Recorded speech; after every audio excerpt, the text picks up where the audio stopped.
we're just deceiving ourselves. Politics is not won on social media. Who is the Labour Party chairman? Who is the Labour Party world leader in Rumokoro in Port Harcourt? Who is the Labour Party unit leader in Borno State? Who is the Labour Party world leader in Sangogama? Who is the Labour Party world leader in Daura Castina State? These are the questions you need to begin to ask yourself. If I want to win the election in most of those core departments, who will be the person that will help me checkmate my vote? You don't see have them right now. You need to face reality and build only a party that have them win. They will not prepare the ground for him. Of course, he was our vice president. With the situation of Ghana, he cannot win president in this country because the APC that don't believe in the rule of law, that don't believe in democracy, that don't believe in freedom, that don't believe in free, fair, credible election. Do you think APC will allow this guy? They will not give him space. PDP, of course, is the only party right now that has the political will, the political muscle, to fight these guys at the corridors of power. After which we prepare the ground, we can start to say, okay, Peter Obi, you now come over and take over a prepared structure. So, but Peter Obi should just wake up and say he wants to be a president of Nigeria. I think he's in haste. All right. Tell me about the more people. Mentoring. What are the people, the Nigerian people saying about Peter Obi? Of course, the social media space is wiped up. The sentiment of social media space is there. You can't take that fact away. But the truth is this: the people that determines who becomes the president of this country, they are not really with him. They are not with him. Of course, it's not. Okay, you could say it's among the line of consideration, but it's not among the first It's not among the first two lined up to become the president of this country. That is a fact. Except we just want to deceive ourselves. So I'm still of the opinion that Peter Obi should understand the Nigeria political dynamics. When the time comes, it will be obvious that it's going to be the one. What are voting for? How many of them have their PVCs? How many of them go to the world level to vote? How many of them go to the unit level to vote? Not about speaking English. The major determinants of who governs you are the people at the grassroots. Are those grandma that don't even have an Android phone? Are not those people that speak English or grammar? If I go to my unit to vote, most people I relate to my unit, they don't even speak English. In Unit 3, Ward 5, they don't even speak English. I vote in Uromi Girls Primary School. All right. People in the Covent Road, Good Luck Street, back of council, most of them in my area, they don't speak English. They are local women. It's because I have a political influence. That's why you see some of them, oh, fine, this guy have international national network, and that relationship. That's more reason why most of us are keen to them. But the truth remains, we place more value on them because their voters card is more neat than most of people that are in the city. Why is it more neat? I wanted to say something about that. Because they will keep it in the nylon and fold it inside their bra, and nobody touches it. They never use it. They have that local orientation. That is what determines who becomes me. You were saying that those who decide what become who rule in Nigeria are not with Peter Obi. I want you to explain that better. Fine, the people at the corridors of power, fine. Definitely, they will not give him that space. Now, the local women that don't understand what social media is all about, what English is all about, they don't know the name Peter Obi. All they know is PDP, APC. Even APC is not even strong in their mind there because PDP have ruled this country for a good 16 years. And PDP is registered in the mindset of an average Nigeria down to the local level. So PDP is still much more registered in their mind. APC is just 7 years old in power. So there are still people that don't even too much know APC. Why people know that? Because they are still ruling. There are a lot of people that don't even know the name APC. PDP is much more registered. That is just the reality.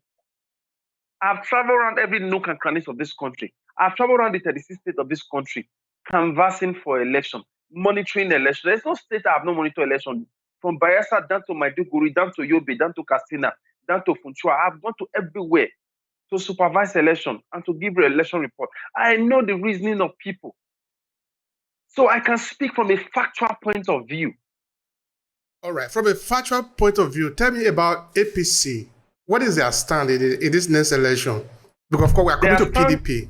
Yeah, their stand in this next election is force, violence, intimidation, victimization, oppression, and pull by force. because they don't really have a manifesto. Of course, there was one of their members that came out of recent Adewale, one local government chairman in Amuwodo in Lagos State. He was coming to canvass in television of recent that APC is going to make ₦1 equals to $1. They're going to make education free of charge from primary to university. The guy became a mockery stock in the society. People were laughing at him. That you should be ashamed of yourself. That the person of a high-profile personality of this caliber could come out and be vomiting this rubbish for Nigerians. This was the same rubbish that was being vomited, that you guys vomited while Buhari was campaigning. That you told us that you're going to make ₦1 equals to $1. You're going to make fuel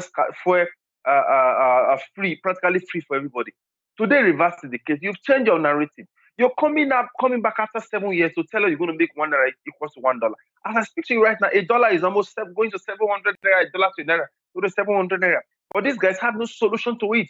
Their presidential candidate, Tinubu, made a video, a podcast of recent that he doesn't care if the naira becomes worthless because you don't pay people in naira. You see how these guys think? They're so myopic, they're so dumb in their thinking that you not begin to wonder how do you expect the caliber of person like this to govern this country? A country where you have a promises holder fighting to govern a PhD holder. These are people who have stains in their record, drug barons. They don't have anything to offer. All they think about is me, myself, and I. How to accumulate power, how to acquire power, how to embezzle money. Corruption is flawed in their corridors. All they know, all they think about is I want to become this by all means at all in the detriment of the people. All right. Now, the candidacy of Tinubu is something that a lot of people are not really able to explain. He forced himself on the party and forced himself on the people. Tinubu was never a candidacy of anybody because we all knew that Tinubu needs to go and rest. He needs to go and face his head. He needs to go and take care of himself and his family. Emilokon, I am the next. Is this supposed to be so? Is this your father's right? Is the presidency your birthright? Is this your father's business that you're saying you are the next in line? Who are you to say you are the next in line? Are you God over men? Are you to determine who you are? Are you to determine the one that will govern us? It's crazy. You don't force yourself on the people. If the people want you, they will vote for you. The people don't want you. Go home and rest, old man. You are old. You need to rest. You have nothing to offer. You can't use 17th century weapon to fight 21st century war. Tinubu is outdated. We need young people to be at the corridors of power. We need people who have what to offer. We need people who can bring international diplomacy orientation, strong bilateral relationship to the country. Tinubu have got nothing to offer in this country. If Tinubu have got no business in the corridor of power, Tinubu have got no business in trying to be a president of this country.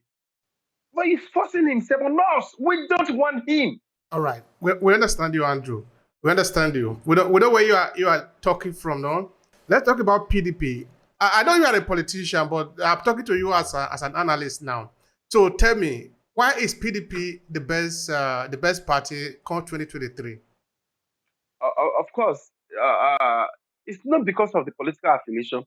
PDP over the period have proven a point that they are far better than any other political party as it stands right now. They are a political party that most of the innovations you see in the country today, telecommunication, is it the improvement in the electric sector, is it the agricultural revolution, is it making Nigeria the business destination of Africa, is it making Nigeria the #1 business hub in Africa, is it making Nigeria a global identity to be reckoned with during their time? There's so many things you can talk about the party. Of course, you can't take away the fact that there are so many things they still need to work on because you get better on a daily basis. But the truth remains, the only alternative to continuous good governance is People's Democratic Party. Now, look at what the narrative going on right now. People are saying that APC should just take us back to where PDP left us. Are you seeing that narrative? PDP left the dollar in less than 200 naira, 185. They left the fuel. Look at today, we can't even buy fuel. There's fuel scarcity everywhere. As we have been on strike for only God knows how long.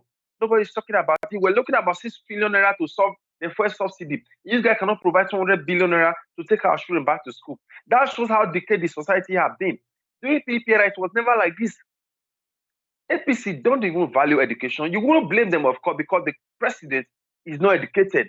The people at the corridors of power, they're not educated. So there's no how you expect them to value education. So that's why they don't care about our children sitting at home for months. This is money that one human being can actually provide to ensure you take these children back to school. They have houses all over abroad, houses all over the whole world, works floating everywhere, but they cannot place value on our education. They ensure that our education is in comatose. They ensure that our children is in perpetual poverty, so that they can be able to set their own private schools, so that they can be able to flood their children abroad. Scholarship, their children use scholarship abroad.